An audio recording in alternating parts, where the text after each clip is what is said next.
Hey, what's up, YouTube? It's EV Comics. It's that time again. It's that time again.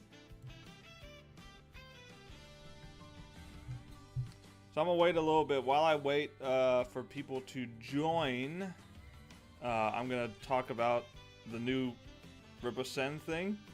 Let me look up Rippaverse. Where is it at? Yeah, here we go. I'll open that in a new tab. Go back to that. So I made this post talking about the artwork of Shadow Sentry. And I was confused because this almost seems like it's, you know, a brand new thing being released. But Shadow Sentry has been a thing. Eric Ninatowski is basically like a comic artist legend. As far as like his artwork goes, I mean, like the dude. I'm trying to find some examples. Okay, let me go to media. I mean, just this. Oh, this is art. Yeah, art by Alan Goldman, inks by me. Where's an example of some art from him? I'm trying to find a screenshot. Like, all this stuff is him. All this stuff is him, which is crazy.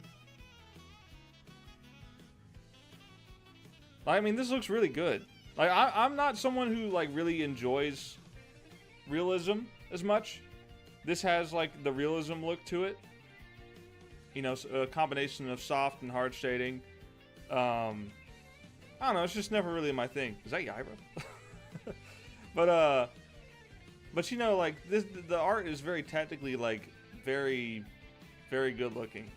And I look at this, and I looked at his website, and I found that he's been doing this stuff for a while now. He's got 3 comics out of the Shadow stuff.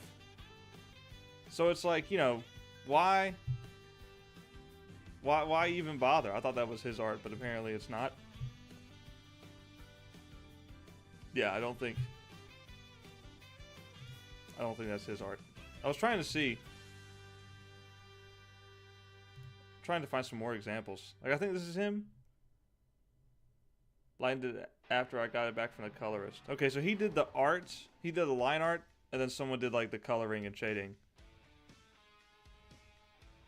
I mean, this is some X-Men stuff, man. That's freaking sick. But my point is like, why is he using Ripasend? The guy clearly has, like, the most high quality artwork I've seen in a while, as far as, like, you know, the realism style. He's doing it better than the Rippaverse is. So my question is, why isn't Rippaverse hiring him? And 2, why is he using Ripasend? What's the point? He's already doing his stuff. Unless it's just somehow cheaper to get someone, you know, to get Ripasend to do it. Unless Eric gave him some kind of deal or whatever that said, hey, look, we'll do this for dirt cheap because we want your art because it's that good. Let me follow this guy because I follow a lot of comic artists from a lot of different sides of the aisle or whatever, whether or not he supports people like EVS or doesn't, I don't know. I haven't heard his name pop up in the drama, so, you know, I haven't heard anything about him as far as drama goes. I have a feeling we're going to hear more about him. In fact, let me just look up Eric Ninatowski. I'm just gonna look it up. Latest. What's the latest? What are people saying about him? See, this is pretty good. The gun detail is what got me in this trailer. The gun detail is absolutely insane. I know it's the cover art, but man, if the interior even looks half that good, This is going to be interesting. August 9th, setting the record straight on winning cover contest.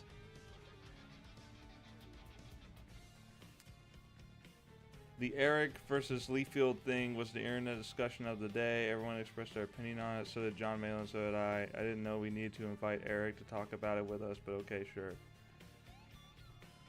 Oh. Noticeably missing from the stream is me. They didn't even have the balls to invite me to defend myself. Okay, well, apparently... You know what?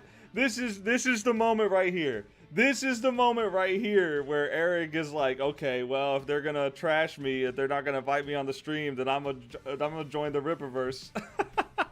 Okay, this was the moment right here. Okay. Again, I skip over a lot of the drama, but in this case, I genuinely just wanted to see what people were saying about this guy.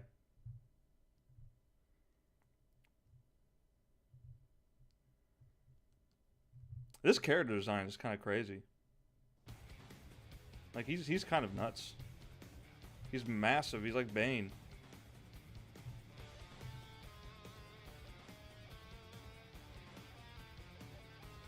I don't know anything.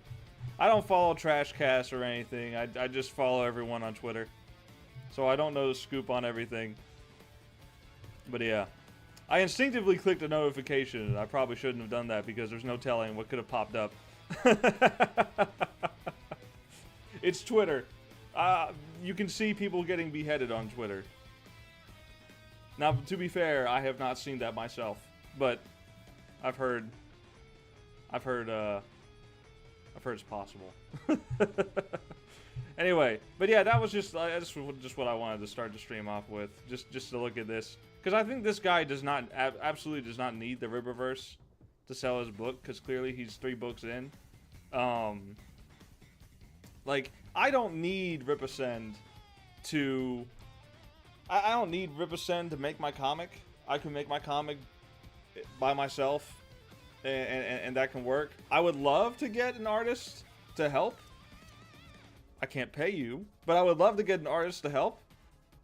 Like, let me put it this way. I can pay you, but only, like, a percentage of, like, the sales of the physical copies. Because I do sell physical copies.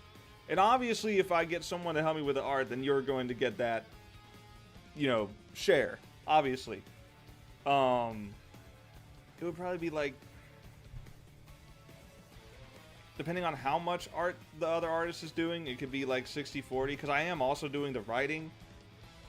So like 60-40 would be like the most, like me getting 60, other artists getting 40 would probably be it. would probably be the maximum I would go. But in reality, it would probably be more like 70-30, because again, I'm doing all the writing and I'm still doing art. Now, if someone were to do the art entirely, then yeah, 50-50, of course.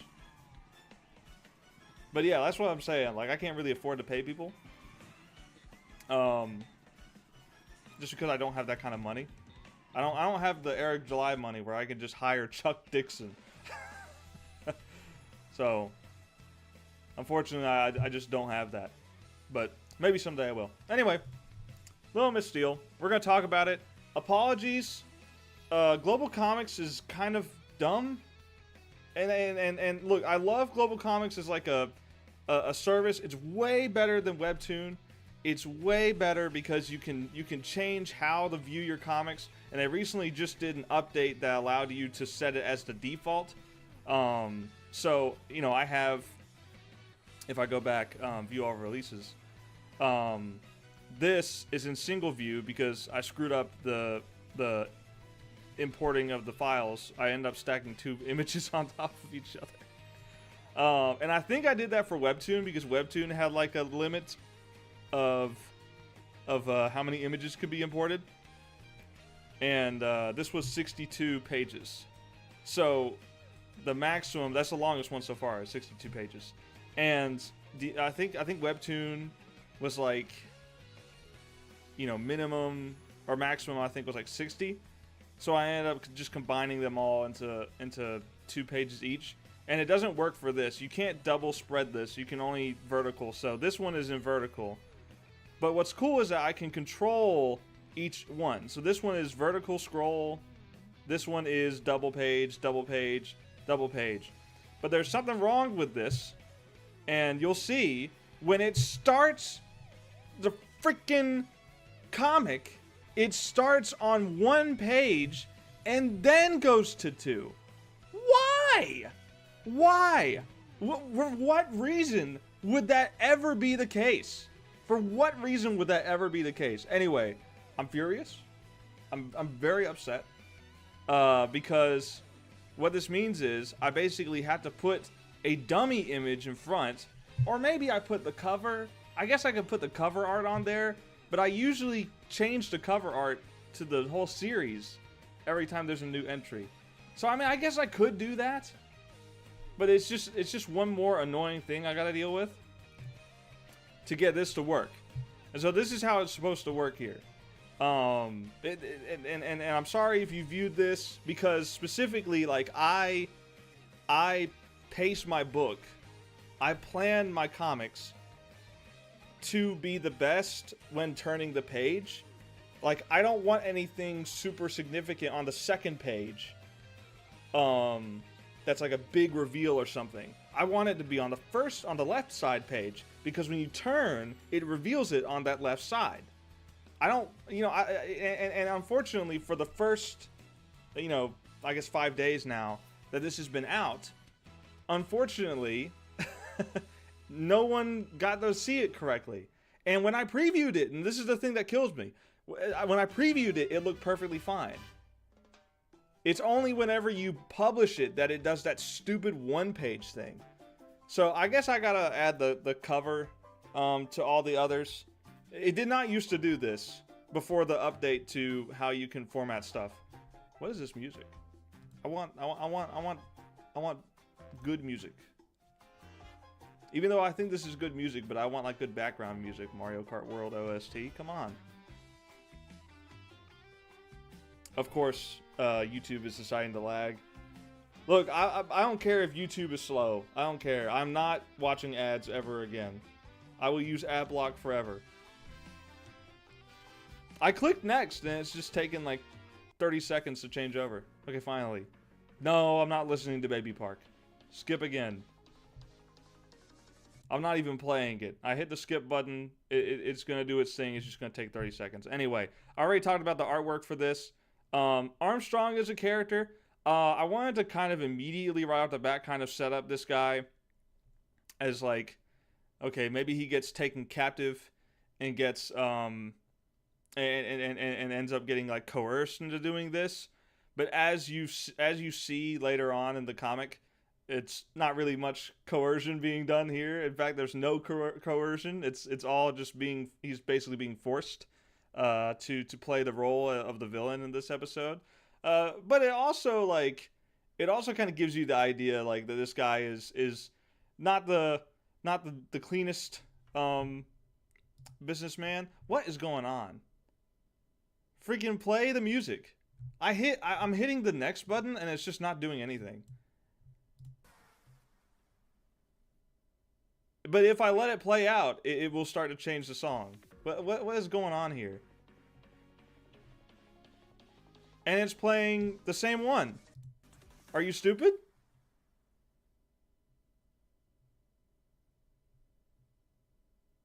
Are you stupid?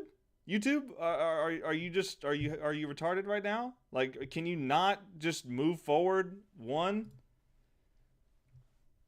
in the playlist? This has never happened before. This is why I'm frustrated, because this has never happened before, but the moment I hit go live, it's going to start happening. Oh my god. I don't understand. I don't understand why this is such an issue. Okay.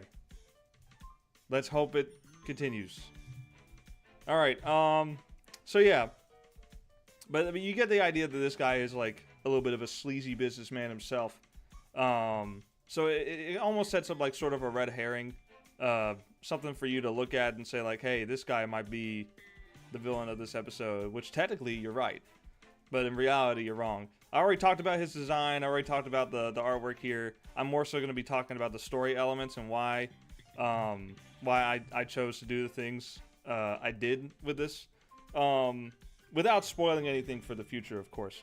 So, Ramones appears in everything I've ever done. It's based on an Italian pizza restaurant that is not actually owned by Italians. It's owned by like a Mexican guy, or it was, and then like a new guy got it or whatever. But he's also Mexican, so it's just kind of funny.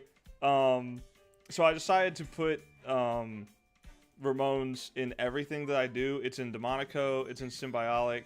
And somehow, some way, I was gonna figure out how to put it in Yishu. Somehow, I was gonna figure out how in like late 1800s China there was gonna be an Italian man selling Italian food or something. It's not. I was going to figure out how to do it. And even if it didn't make sense, it was gonna happen. So this pizza is directly like inspired from the Goofy movie pizza. In fact, I watched the Goofy movie while drawing this these couple of pages. I actually watched the Goofy movie, and like paused on that frame and just drew this pizza.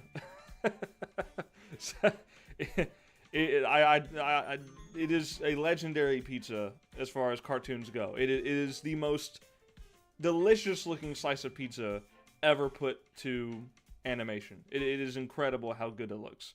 And every time I see it, I want to eat it.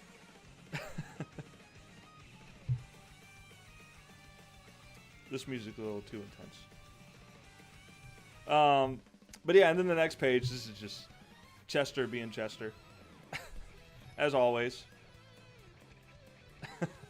He's basically just acting as a doctor and saying like, hey, you're sick. You know what you need? Pizza. That's the cure. Surely this will not be taken out of context. But I think it's a pretty funny joke just to throw in, because Chester is always the comedic core of every comic. That's his role of the character. He doesn't really, or at least he hasn't so far had any real character development, other than being the one who kind of snaps Amy out of her trance in the previous comic, her possession.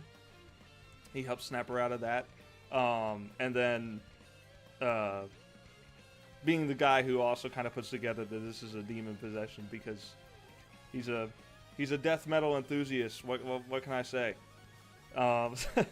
So he's basically the comedic core of the group.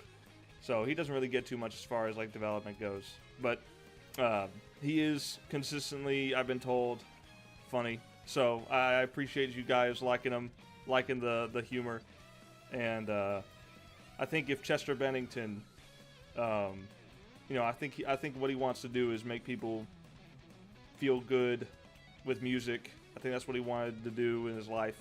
So I feel like making him the funny guy, I feel like kind of honors that legacy a little bit. So, but yeah, moving on here. This had a lot more text to it, but I realized that it was distracting from the rest of the page. It was just too much to read. So I put the title of the article of the internet page, and then like the URL. So it kind of limits it to where you can just see the title of the page and then move on.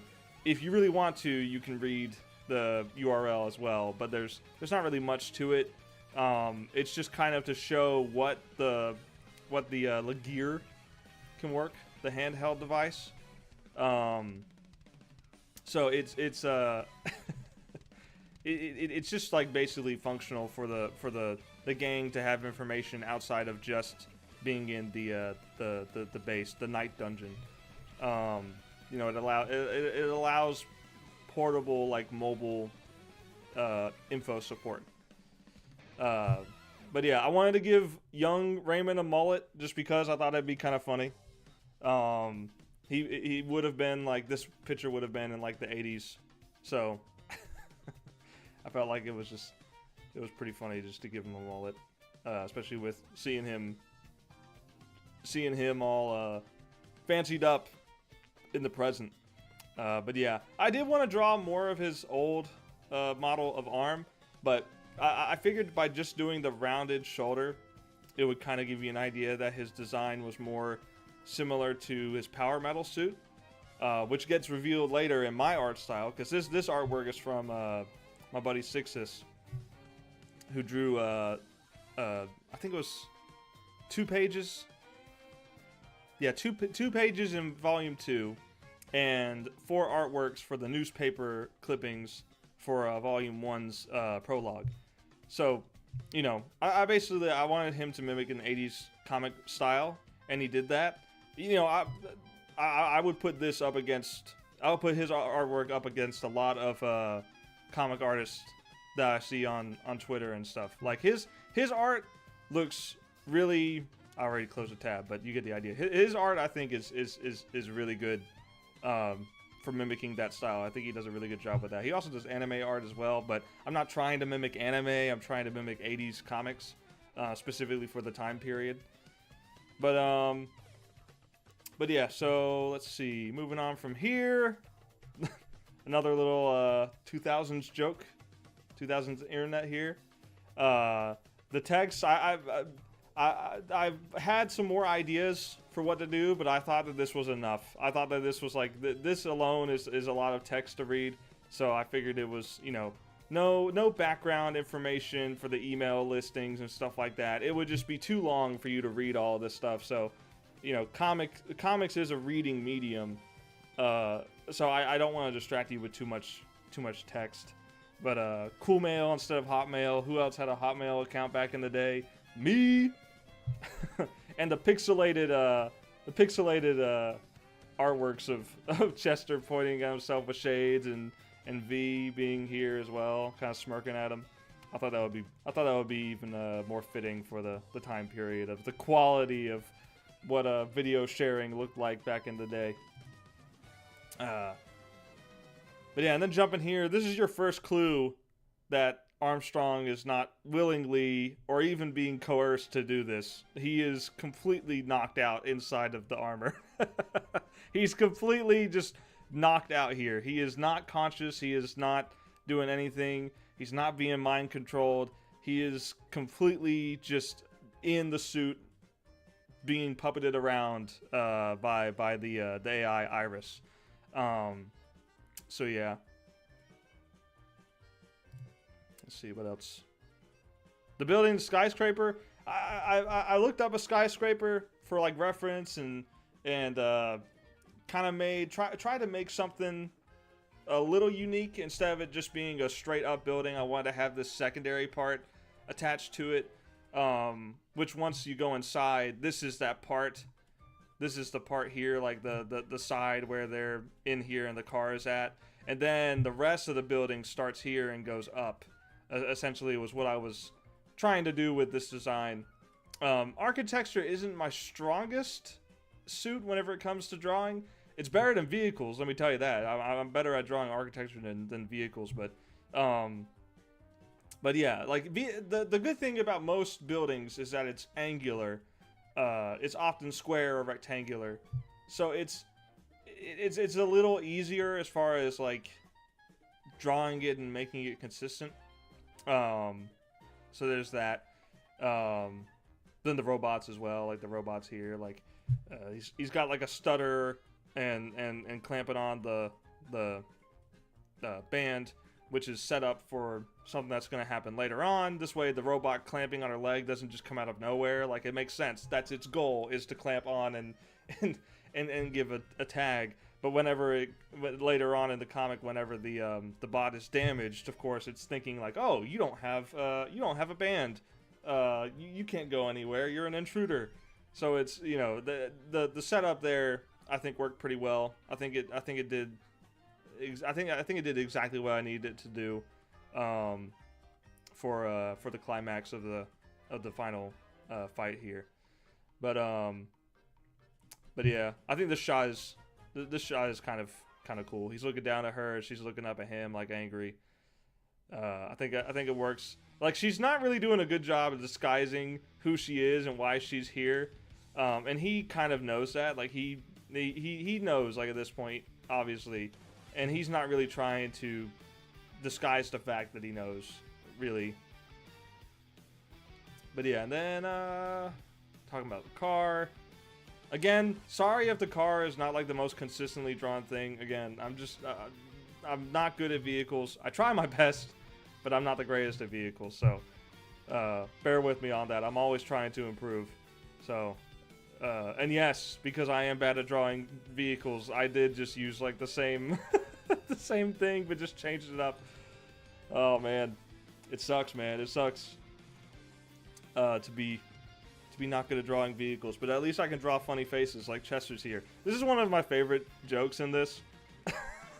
Just him reaching for the car just to touch it, because as previously, again, set up and payoff, he's like, touch everything and grab souvenirs. And then you get here and he's trying to touch the car, and he's like, what's the Red Chevelle doing in here? It was my mother's. Grabs his arm before she died last year. I feel like the comedic timing works for that. Yeah, I already talked about this a little bit in the last stream, but yeah, this to me this is one of the better jokes in this volume 4. Showing the locations where the fight will take place.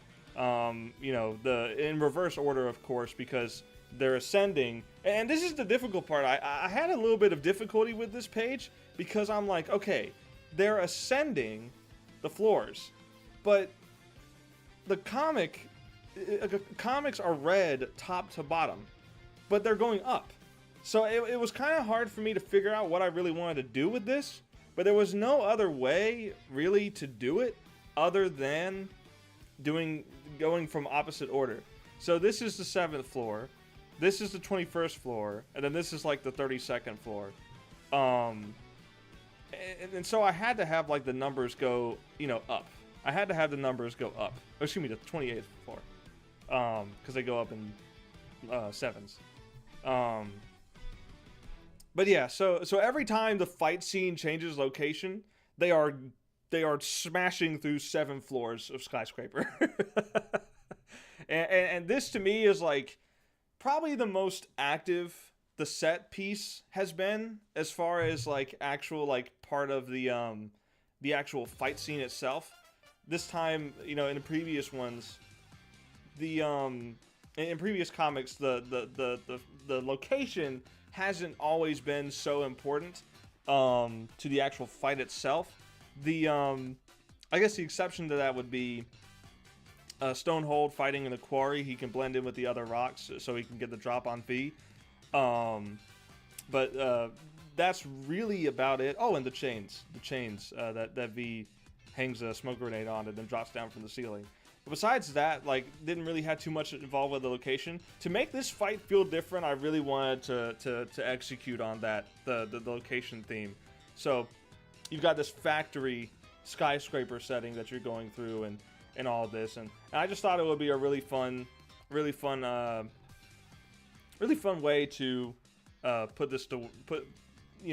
something different with this comic compared to others. But yeah, then you get up here and see, this is what I'm talking about with like the double page. Show them talking about it, and then boom, the reveal that he knows, you know, what they're here for, and then have the whole gang tied up in these mechanical tentacle things coming out of the wall. Which, yes, all the way back in volume 2, or actually I think I may have shown this in volume 1.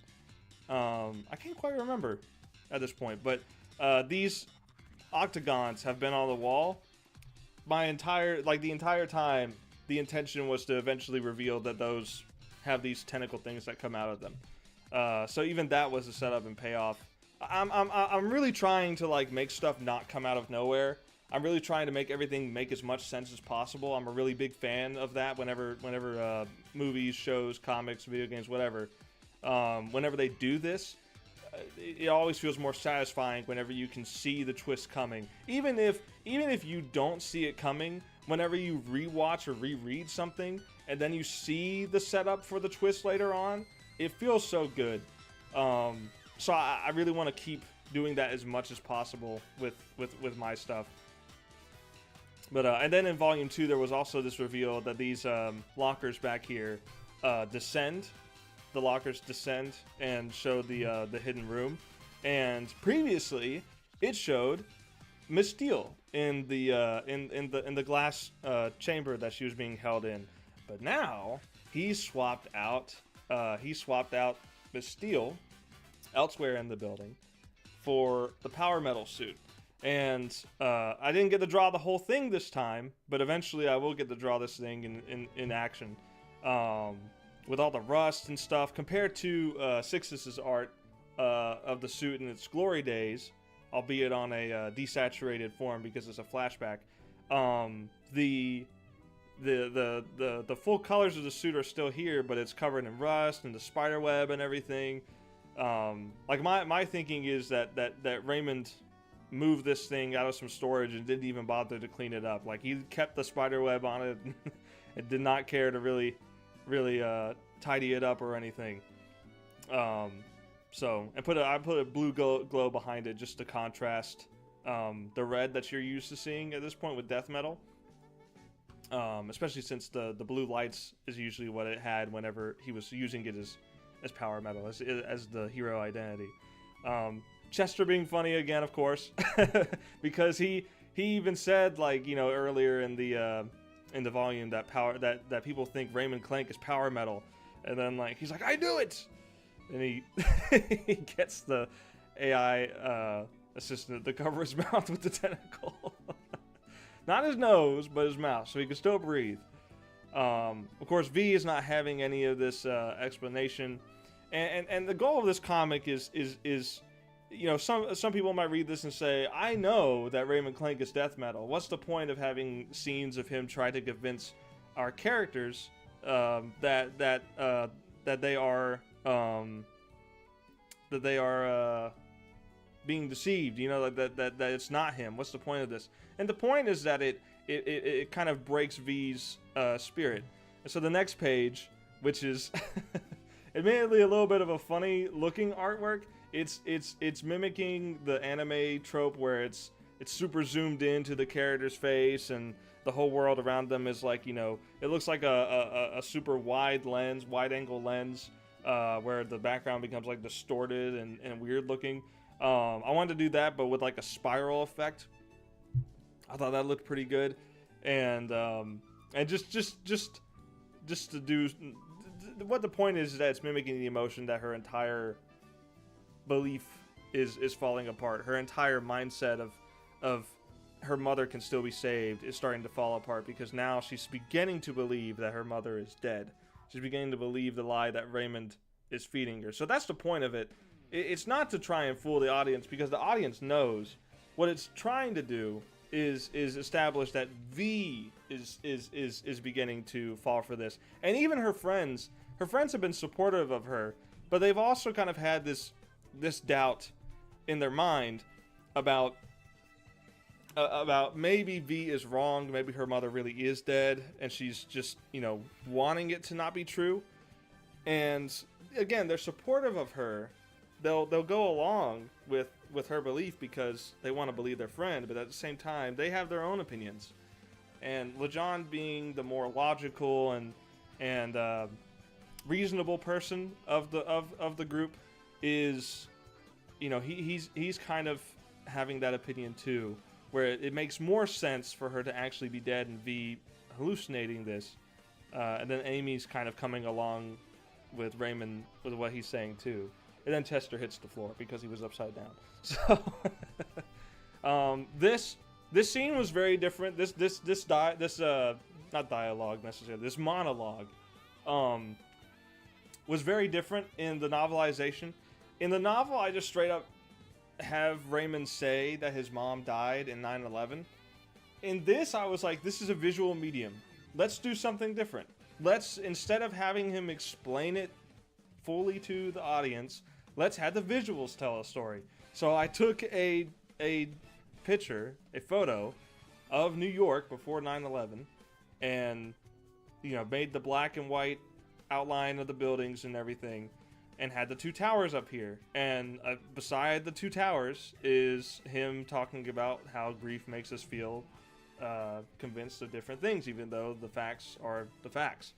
And then continuing over here, your eye is drawn over to the text, and then you're gonna see in the corner of your eye, you're gonna see this, which is showing you what's yet to come.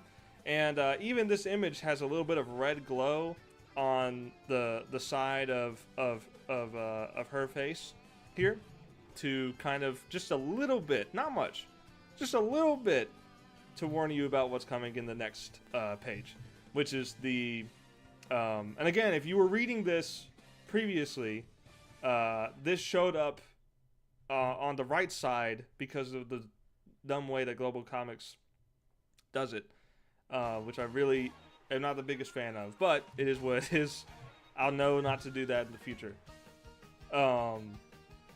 So yeah, so this, I think this looks really cool. I think the minimalism kind of coloring with the light, you know, going, you know, flashing through the cracks. I'm gonna change the music because that's distracting. The light going through the cracks and starting to take over the room. Everything's now like in a shade of red for everyone here. So, you know, you got the glass flying, and, you know, they're all trying to not get hit by it and everything. Of course, the Chester face, which is a sticker, by the way. I made this into a sticker that I sell at local shows. And so then you get the reveal. Here he is. It's death metal. He says, "Hello, Raymond. Let's talk business." So, a couple of things to note here that can't really be fully explained in a comic. You know, you might be asking, okay, how does his voice sound? Because if Armstrong is unconscious in the suit, how is he talking? It is technically Raymond's voice, but it's being like spoken by his AI assistant Iris. And you might say, well, hold on, AI voice stuff wasn't really good until now in the 2020s. Well, do I have something to tell you? Cartoons, especially comic book cartoons and comics, have had way more advanced tech than the time period they're set in. Almost every single comic you read has technology that was not available at the time it was written, or the time period it was written in. So like even you know, even freaking Batman, Cape Crusader, which takes place in the 40s, has technology that could not have existed in the 40s. So, you know, it's just a staple of the industry. You know, if it wasn't a staple of the industry, then sure, that would be something. That would be something to make a criticism of. But right now, if you try and make that criticism, I'm not gonna hear it, because it happens in every comic book.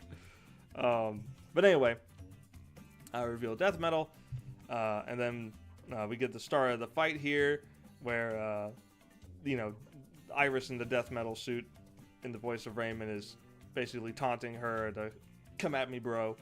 And she does that. Motion blur, I like to use motion blur sometimes. I try and use it sparingly, because it doesn't always look good. But here I thought it looked pretty good. The motion of her, like, you know, starting to swing her fist up, and then it being caught by death metal. And then this, I already talked about this, but this motion right here is, I think it really works. I think this is probably one of my favorite silhouette type shots, especially for an action scene. I think this one just works very, very well.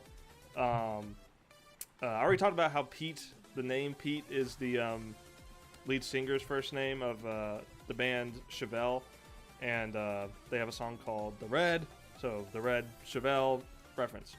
And then this one, this one here, this is a Creed reference. If it was somehow wasn't obvious enough, this is a Creed reference. There's a lot of song lyrics thrown in here. I already talked about that. But yeah, and then the fight going on through here. This fight went through a couple of changes, as far as like the direction of things, because I went to Reddit of all things, and basically went to comic criticism, RSS comic criticism. I said, what do you think of this fight scene? And they said it's good, but the angles of the characters kind of changes at some points. So I flipped a few things around. I took this drawing and basically like flipped this around a little bit, and it made a lot more sense when I did that. The flow of it, because she's looking right. She's looking right. And then in here, she's still looking right. Death Metal's looking left. So his leg is coming from the left. Knees are in the head. And she starts falling to the right, to the left, I mean. She's laying down on the conveyor belt. And then she gets back up, throws the thing right. And, you know, it's right and left, right and left, right and left. And it makes a lot more sense. It didn't make sense in the first version of these pages. So I'm glad I went to r/comic criticism. Or critiques, I mean. I think it was just called Comic Crit. But it stands for Comic Critiques, I think. I really like this shot, the angle of it, how he's darkly shaded and this is bright. I think it works. Pretty good. This is a double page spread, which if you read this before today, I'm sorry, it was off. It was not correct. I was not aware that Global Comics was doing that weird thing where it shows the first page by itself, intending for you to put the cover art as the first page, I suppose. But yeah, this looks pretty good when you put them side by side. It actually looks pretty good. The explosion and the smoke effects, the glass shards flying out, and the people pointing. It adds a bit of I guess immersion, because you've got like more people here. It's not just the characters fighting, it's you know, the people around watching it. So she's reaching into her back pocket, goes for the grappling hook, grabs onto the arm, it starts flinging her around. I already talked about the art inspiration for this was a Batman comic with Clayface. And then this as well. I just love the angle of this. This is probably one of my favorite pages I've ever drawn. I've shared it a lot on Twitter. I share it all over the place. It's one of my favorites for sure. The angle, the flow, the energy, I just feel like it works really well.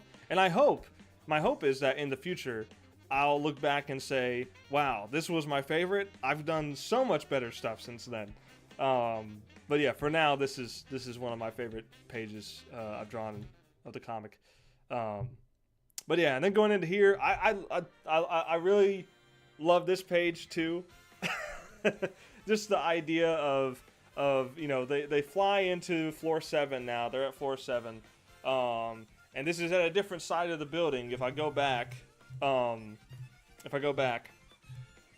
the previous page, the elevator is here and the cars are here. This is the opposite side of the building. So this is where the cars will crash into like the test wall, to, you know, test for airbags and stuff like that, test dummies and stuff like that. So this is the opposite side, because there's no elevator here. So it is the same floor, and you can actually see on the other side the elevator is there. So yeah, so I like. Sorry, I didn't realize it was doing that weird highlight thing. I like the framing. The front on framing I think works for this, because it's with the two different shots, it's simulating them standing up and staring straight at each other. Death Metal is just standing there waiting for his arm to come back on, tilts his head and shoulder whenever it flies back. And then V's like reaching behind her back and pulls out the smoke grenades. She's got the pins in her teeth, so she's not messing around. Now, there was a little bit more to this fight scene originally planned. There was a little bit more, but I kind of felt like it was going a little long, and I was trying to get this out in August.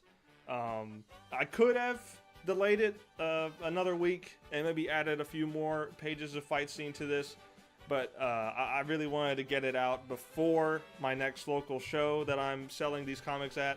So maybe someday I'll do like you know, because I'm gonna remaster Volume 1. Maybe in the future, if I remaster Volume 4, I'll add more pages to this. Maybe not. I don't know. But yeah, the basically the idea here is that like they're still going at it. Like they're beat up a little bit now, but they're still both of them going as hard as they can. And this page is cool. It shows him flying her through multiple floors again as the rest of the guys are running out. Back to the ground floor. Amy gets her leg clamp, which I talked about earlier, the setup for that, and here's the payoff for it.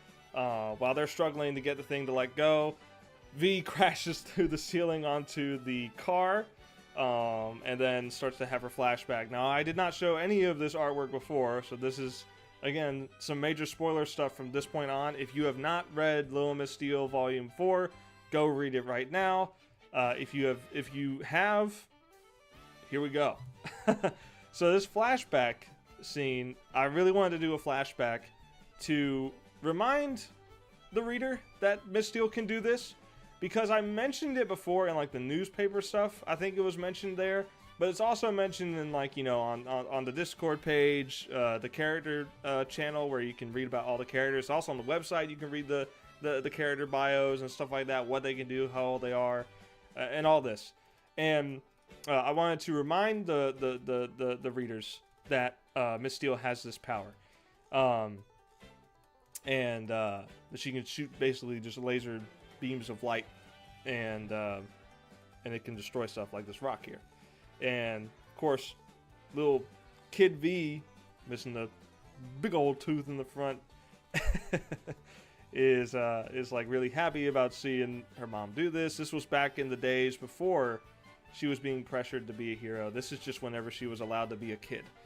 And this is a fond memory for her. So she's having a fond memory of her mom as she's kind of going in and out of consciousness on the car. And she's remembering a time where her mom was trying to get her to do light beams. And the head hard thing, the running thing that Miss Steel never fully grasped the English language, because Eduardo speaks Spanish and English, and she just couldn't quite put it together. So it's just a little quirk for her, a little memorable quirk for her character. But yeah, and then moving on here, we go transition from the flashback of her trying the light beams again to V waking up. I did like this this kind of double up of the artwork to kind of show like her head is spinning, and even the text is doing that. Repeating phrases from Volume 1, like Iris scanner vitals, scan complete, target's heart is stopped, and then repeating the line that was said previously in this volume, your mother would be so ashamed, and this is what fully wakes her up. This line right here, this page and this line, this little short monologue here is, I was told that this feels very much like a cartoon villain, and that's awesome. I appreciate that comment for someone who, for one of the people I showed my artwork to before posting. That was a great compliment, and I feel like that's true. I feel like this is the type of dialogue that a personal villain to a personal hero would say. This is not just like a Saturday morning villain of the week type of thing. This is someone who is like not only like V's worst enemy, biggest nemesis. This is a guy who actively kind of enjoys the pain that he's inflicting here. So if there was, you know, if there's any kind of sympathy potentially for death metal, this certainly kind of hurts that a little bit. And the fact that he would have Iris say this stuff, that he would program Iris to say this in his voice. But yeah, and then like just what he's saying is very menacing. The fact that he hopes that her heart is linked with Eduardo, so with that whenever he kills her, Eduardo feels her die too. I felt like that was a very good moment, especially with the smoke. He becomes more clear. He becomes closer to the camera as he steps closer, and the smoke clears for him. So you also see on the second one that is his hand transforms into the cannon, so that the next page it makes sense that he's already got the cannon arm out. So here we go. This is it. This is the laser beam showdown, and this to me, I felt like this was I feel like this is a hype moment. Music does not match the hype moment and aura. Give me something with a little more oomph. A little more oomph, please. A little more oomph. Music! I need oomph! Alright, that's decent oomph. So yeah, so the laser effect, like, is I feel like it's a decently unique look. It's basically two colors in a triangle, and using the dent feature in Paint.net, which kind of gives this stuff kind of a wibbly wobbly effect. Wibbly wobbly wibbly wobbly hoo! Whoa! Sorry, I had to do it. But yeah, and then with a second layer around it to give the glow. The shockwave kind of effect, I always love doing that kind of stuff. It always makes it have a little more impact, in my opinion. You know, the Death Star blowing up type of look for like a seismic shockwave of an explosion. I thought that looked pretty good. And then V over here as well, having her effect the white and blue versus the darker red and the bright red. Of course, it just naturally contrasts. Blue and red are just excellent colors to contrast from each other. So yeah, and the smoke as well. The smoke being cleared away by the sudden burst of force from the beams, and then meeting in the middle here. Of course, Death Metal is starting to win slowly but surely. He's starting to win here, and Amy's starting to get afraid. No need to add dialogue to this page. Her facial expression does everything I need it to. And then of course V is having her second wind here, but is it her second wind that wins this? And that's the main thing here. Is what the question to be asked: is Death Metal trying to kill Little Miss Steel in this volume, or is he trying to set up Armstrong for the fall? And as you see at this point, he wakes up here. You can see him inside the helmet. He wakes up. He's like, "Wait, what?" And then getting blasted. I feel like this page does a pretty decent job of showing him getting blasted away by the force. He smashes through the window, and then lands out here, and he removes the helmet. That's whenever he gets zapped, because those cords have like a built-in safety thing. When Armstrong wakes up, he's gonna remove that helmet, and when he does, he's gonna get zapped into another coma. So poor Armstrong.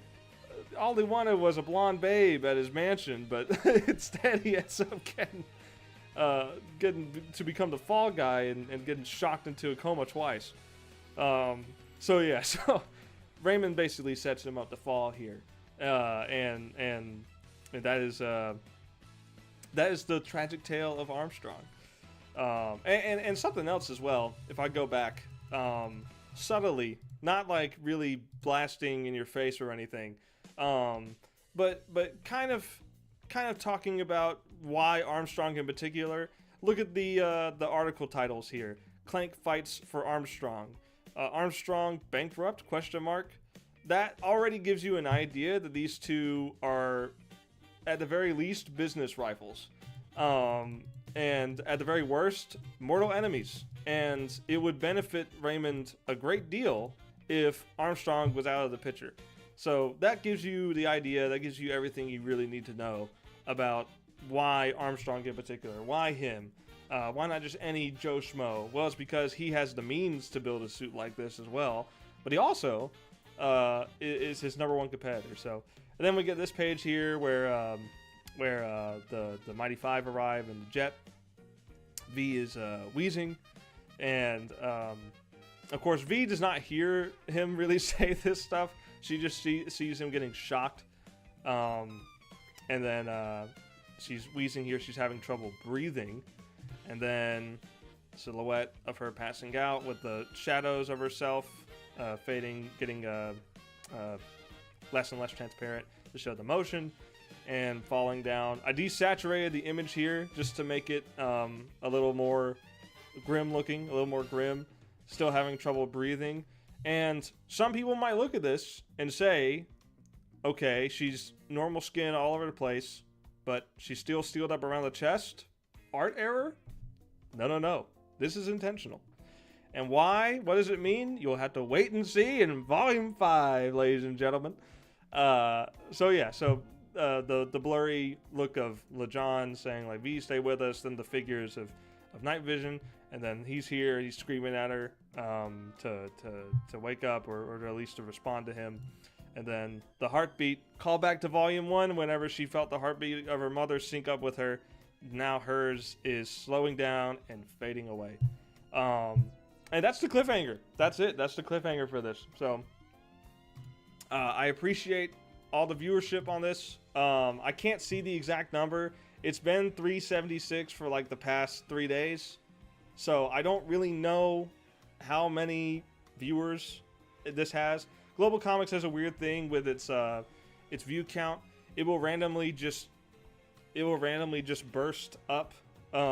Like some days it'll be 2,600 or 2,500 for like a week, and then all of a sudden, boom, it's 2.6. Then Like a Stone was 2.2, and then boom, it's 2.3. There's no way to check the actual live numbers. I don't think so, unless they have it where you can hover. Can you hover? I can't tell. Anyway, I don't know what this lightning bolt means. I don't know what it means. But I'm assuming it means it's like not a live feed or something. So I can't see what the actual viewership is. I'm assuming it's over 500 at this point. But as always, I appreciate you guys reading this. The viewership retention has been very good with these volumes so far.